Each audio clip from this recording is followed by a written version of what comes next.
Oke, kawan-kawan kita ke soal nomor 6. Di sini ada Mega dan Kinan yang berencana berlibur ke Banyuwangi dengan destinasi wisatanya yaitu ada Dejawatan, Taman Nasional Baluran, Kawah Ijen, Pulau Merah, Teluk Ijo, dan Rumah Apung. Berarti ada 1, 2, 3, 4, 5, 6 objek wisata.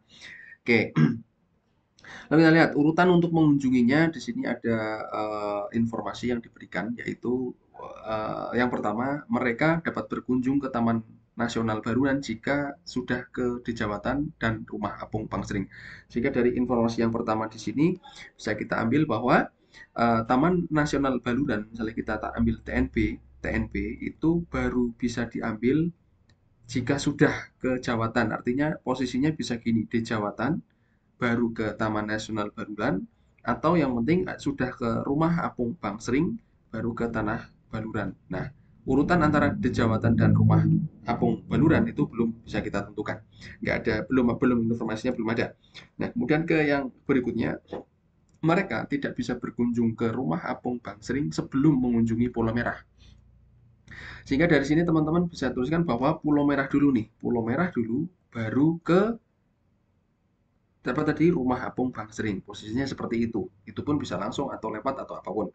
Nah, kemudian yang C, destinasi kedua yang harus dikunjungi adalah Teluk Ijo. Artinya gini teman-teman, kalau kita tuliskan dalam urutannya ya ini ada 1, 2, 3, 4, 5, 6.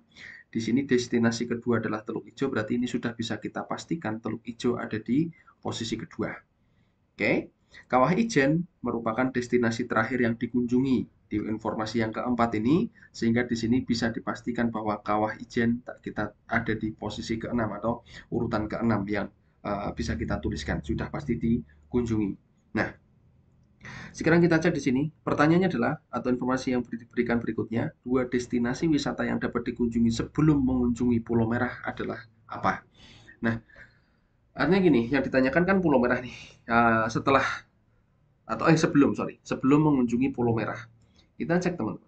Pulau Merah itu dikunjungi uh, sebelum Rumah Apung Bangsering. Jadi Rumah Apung Bangsering dikunjungi sebelum, benar nggak nih? Sebelum mengunjungi Pulau Merah. Ini tidak bisa berkunjung ke Rumah Apung sebelum ke Pulau Merah. Artinya Pulau Merah dulu baru Rumah Apung Bangsering. Nah, posisinya kan berarti ada dua yang kita bisa mainkan di situ. Nah, di sini kan ada 1, 2, 3, 4 nih, posisi 4 nih.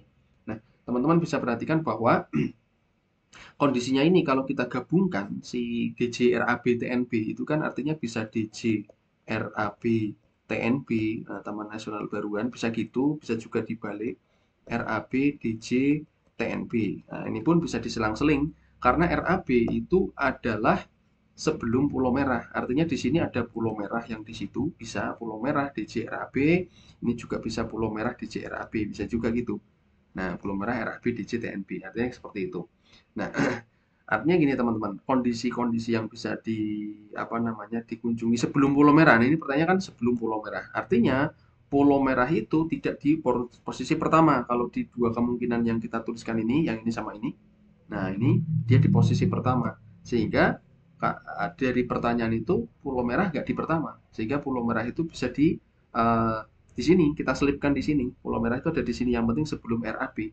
Sehingga bisa kita tuliskan bahwa urutannya itu adalah DJ, terus ada posisi kedua kan si TI ini, berarti DJ-nya ada di sini, terus si taman apa itu Teluk Ijo, baru di sini ada tiga nih, ada tiga urutan kan. Setelah itu ada RAB, TNB sama Pulau Merah, berarti posisinya DJ, Pulau Merah, terus di sini adalah si Bangsering, Rumah Apung Bangsering, baru Taman Nasional Baluran, baru si Kawah Ijen. Nah, posisinya yang pas seperti ini.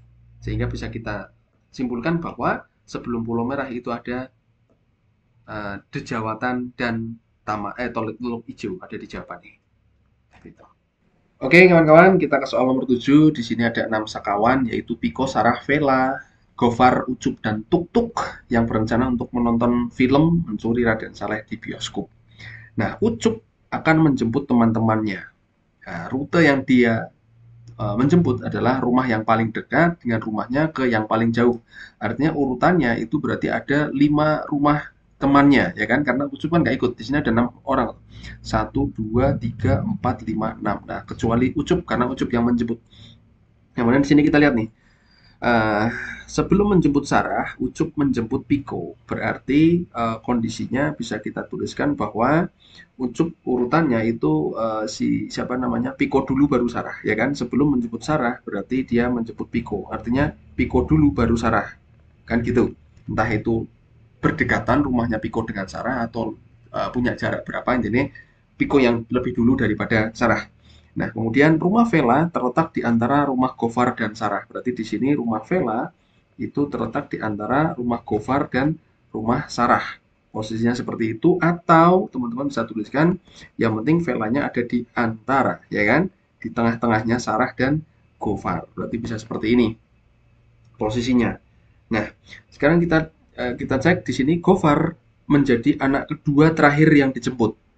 Menjadi anak kedua terakhir yang disebut, berarti Gofar ada di urutan keempat.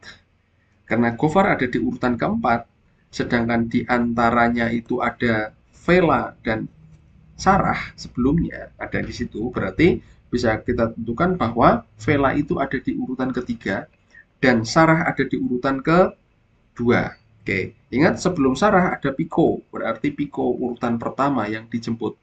Dan mau tidak mau berarti tuk-tuk ada di urutan terakhir. Nah, sehingga seperti itu posisinya untuk penjemputan yang dilakukan oleh Ucup. Nah, sehingga di sini kita cek pernyataan yang benar yang mana. Rumah Sarah terletak paling dekat dengan rumah Ucup. Salah, karena Piko yang paling dekat. Jadi jawaban A belum benar. Pilihan B, rumah yang letaknya paling jauh adalah Sarah. Tidak, Sarah urutan kedua, paling dekat. Rumah C, pilihan C, rumah yang letaknya paling jauh adalah rumah Tuk-Tuk. Ini sesuai dengan yang kita buat tadi denahnya. Jawabannya adalah C. Kalau kita mau cek yang pilihan D, rumah Tutuk letaknya paling dekat dengan rumah Piko. Salah, ini malah justru jaraknya kalau dari mereka berlima ya, kecuali Ucup itu paling jauh. Rumah Gofar lebih dekat dengan rumah Piko. Salah nih, daripada dengan rumah Vela. Karena rumah Vela jelas sebelahan. Jelas jawabannya adalah C. Oke, gitu kawan-kawan.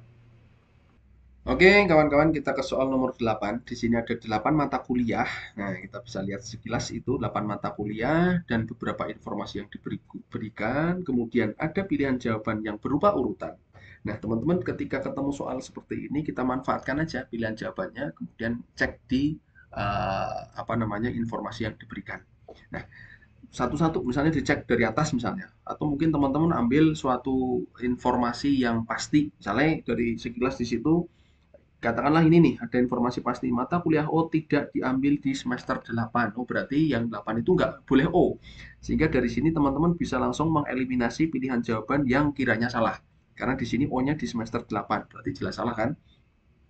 Nah, ini akan memperingkas kita akan mencari mana yang benar urutannya. Kemudian di sini lagi naik ya, kita naik aja dari bawah. Mata kuliah N dan Q diambil 2 semester berturut-turut. Dari isi itu urutannya QN harus urut ya, QN atau NQ. Ini ada QN, ini ada QN, ini ada NQ. Berarti masih benar semua. Oke, yang di sini yang kita lompat-lompat Bapak ke informasi yang terakhir ini ya. Hmm. Mata kuliah N tepat diambil sebelum L. Berarti N itu diambil sebelum L, tepat sebelum. Berarti ada NL urutannya. Di sini ada NL.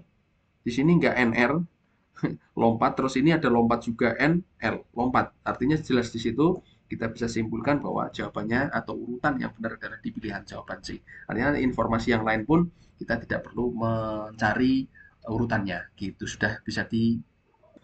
Oke, kawan-kawan, ke soal nomor 9. Di sini ada 4 ruangan yang diberi nomor 1 sampai 4, di mana masing-masing akan menampung, akan ditempati ya sebenarnya kata-katanya ya, menempati satu bintang tamu dan satu panitia. Sehingga kalau misalnya kita bikin suatu denahnya gitu ya, ada kamar nomor 1, 2, 3, 4, dan ini isinya 2. Nah, ini tak bikin gini lah. Nah, artinya di situ ada apa namanya bisa ditempati oleh 2 orang bintang tamu dan satu panitia. Nah, bintang tamunya adalah KLMN dan panitianya yang ditugaskan adalah ABCD. Informasi yang bisa kita apa namanya kita gunakan untuk mencari atau menganalisa tempatnya adalah K. Dari sini yang pertama, K tidak di ruangan yang nomornya berurutan dengan M. Berarti artinya K dan M itu punya punya jeda, punya selisih. Jadi kita anggap ginilah, K punya jeda atau gini M, atau bisa sebaliknya. Yang penting dia punya jeda, tidak langsung. Lalu berikutnya yang kedua adalah N berada di ruangan yang sama dengan A. Berarti dari sini N dan A, ini informasi yang pertama tadi. Informasi yang kedua, N dan A tak bikin gini, satu kotak itu ya. Berarti dia harus berada di satu ruangan yang sama, N sama A.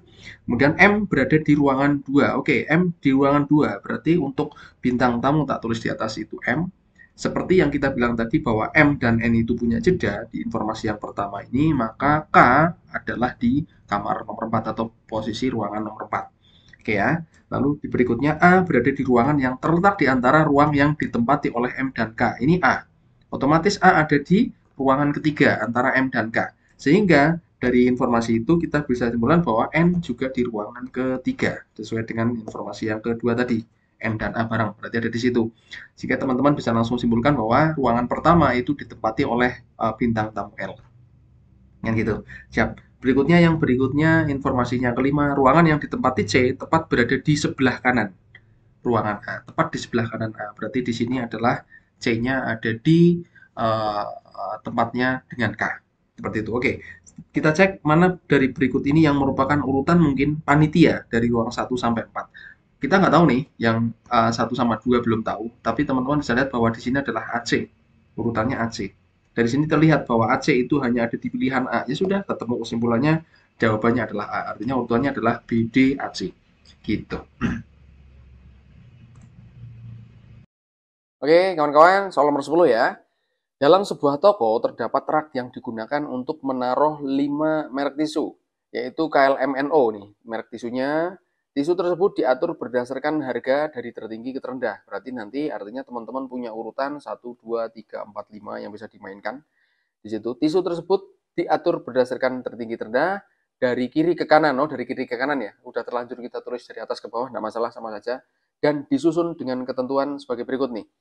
Harga tisu N paling murah, berarti posisi N ada di paling kanan, ini gitu ya. Berarti ini bawah kanan, ini berarti bawah yang kanan, atasnya yang kiri ya, atas kiri.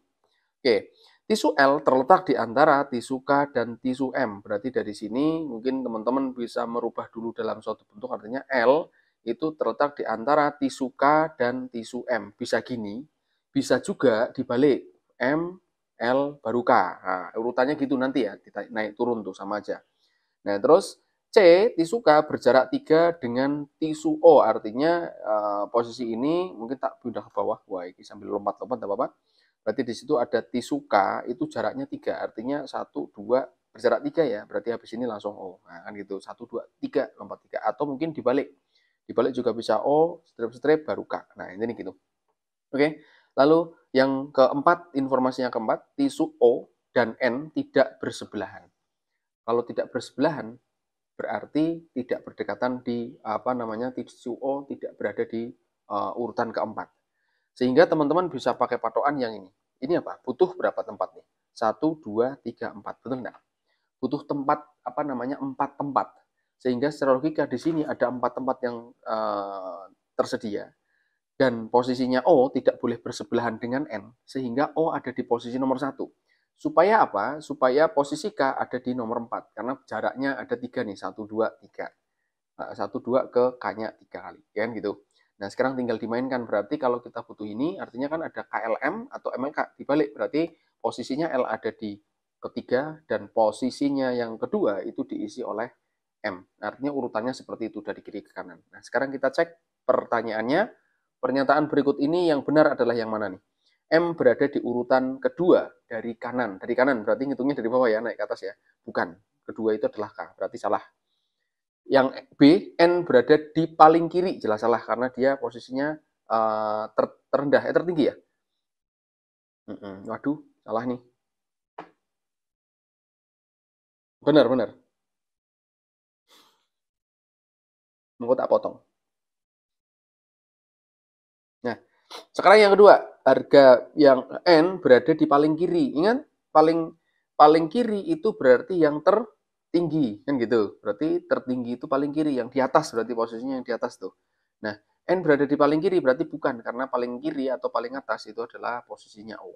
Nah, sekarang lagi C, berarti ini salah ya. Yang C, harga M lebih mahal daripada harga L. Posisinya ada di nomor 2, L di nomor 3. Berarti jawabannya adalah C.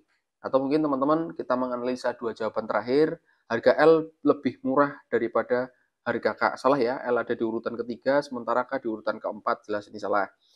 Yang pilihan E, harga O lebih mahal daripada M. Harga O lebih mahal daripada M. Betul? Namun lebih murah dari harga K. Nah, ini salahnya di sini. Karena harga K kan di posisi keempat. O paling mahal tuh. Oke. Jelas jawabannya adalah di pilihan C.